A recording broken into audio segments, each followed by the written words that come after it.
Hello everyone जय जगन्नाथ। तो आशा कर मैंने भल थे एंड मुझे मोर एत वर्षर आईटी एक्सपीरियंस भितर किछटा जिनस सहित सेयार करी स्पेशली फ्रेशर मानक एंड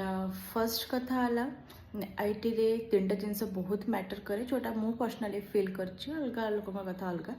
तो फर्स्ट हूँ communication skill and representation skill आ गोटे हूँ सेल्फ कॉन्फिडेंस एंड मु फील करे सेल्फ कॉन्फिडेंस हो कि रिप्रेजेंटेशन स्किल हो सेटा मेनली आसे कम्युनिकेशन जो तुम कम्युनिकेशन निजर स्ट्रांग अच्छी देन बाकी जेटा ऑटोमेटिकली ही जीव।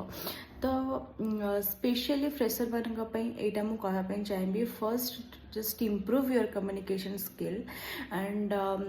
बाकी बाकी आउ सब धीरे धीरे हे जीव बट फर्स्ट हूँ तुम गोटे लोक को केमिति निजको रिप्रेजेंट कर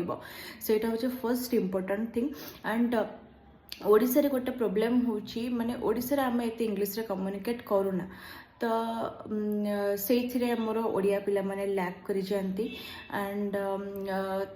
तो मु कहिबी ऑब्वियसली एटा खराब लगे एंड आमे माने भी एपर्यंत प्रैक्टिस करी भी हेनी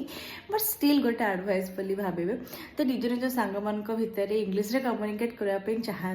चेष्टा करूँ हेनी मुझे जानी बट चेष्टा कर कौन अच्छी। तो